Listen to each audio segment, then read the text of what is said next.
that there is no edifice of stone, be it cathedral, church, or synagogue, that is the temple that has been spoken of by the prophets of old, those who were considered the wisest of men, the sages. These would be Og and Denmont, and Moses and Abraham, and that of Jesus and Buddha and Confucius and Muhammad, to name but a few. For the temple so spoken of in all of these works is that of the physical body. And what ye think, eat, and do is what ye produce within that of the physical body, the temple. Now, if the body radiates health and vigor, then know ye that this is an example of the one with the lesser amounts of sin.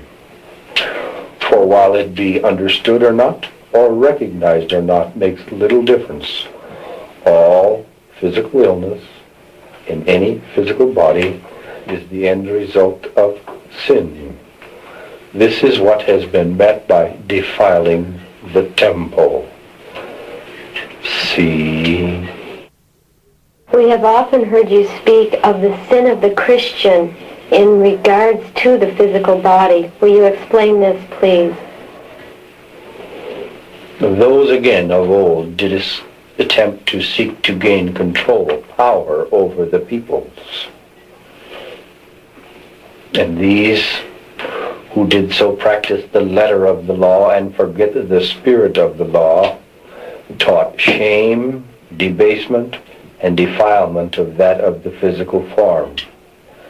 Now know ye, in this day as well as ancient days, there are those who can live the celibate life. And in this, they can utilize more of the creative energies in order to attain at one-ment. For the creative energies is of one force, for sexual power and creative powers are of the same force, but simply are expressions of the different choices that can be activated by that of man.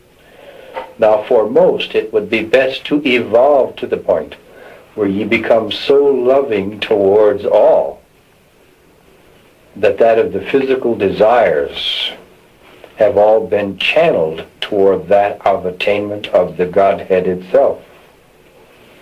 This is the highest degree of love that can be manifested. But there were those in the past who forced themselves to subjugate that of the physical desires. And in doing so, they were attempting to shorten the path to the reaching of the God force. And there are no shortcuts to learning love. Now these men and women who were respected as leaders, so to speak, did impose and force upon other peoples their misguided concepts of why celibacy is desirable.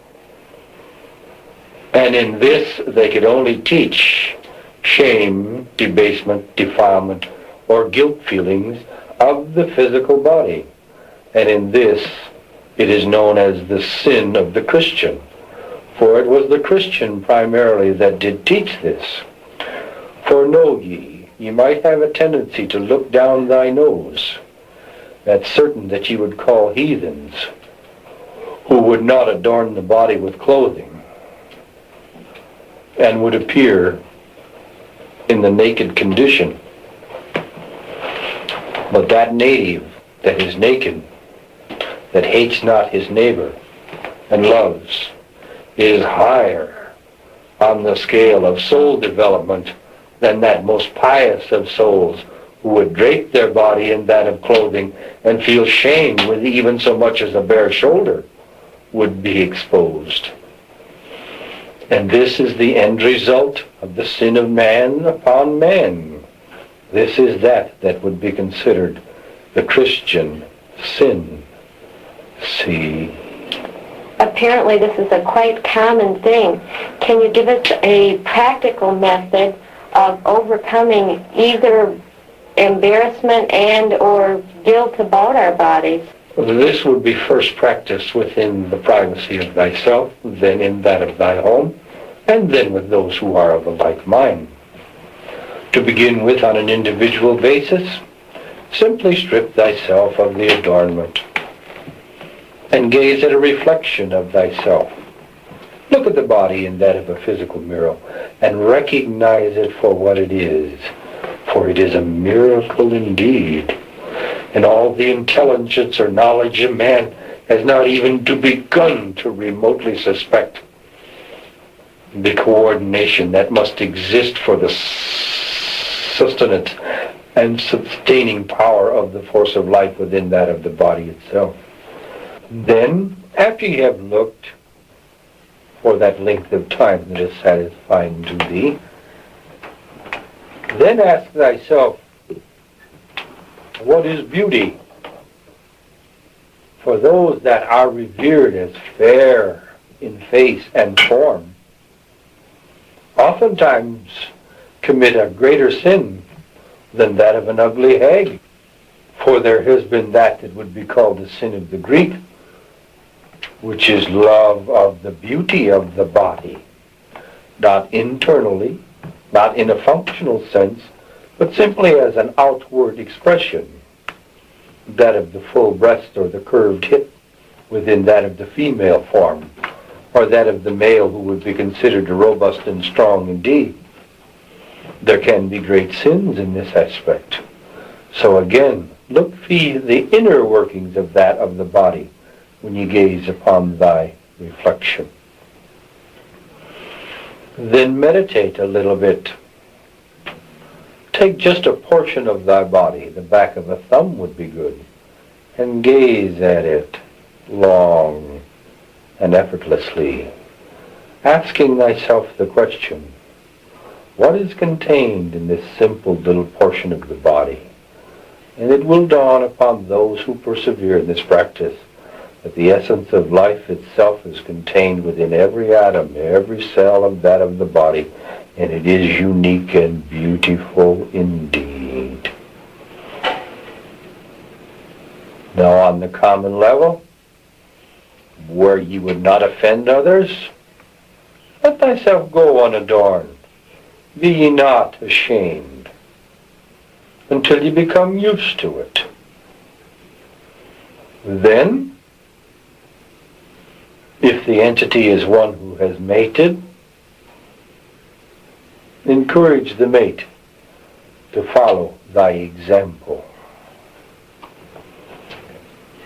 For those who are experiencing difficulty in overcoming the feelings of shame and guilt of the physical form, and there has been a marriage consummated, simply gather ye that to a dwelling that would be thine in private. Walk in the door, throw the clothing on the floor, and do so for even the third day. And by the end of the third day, you will begin to wonder, to be perplexed why you felt any shame at all. This is a small beginning. This is where it would be most helpful to start.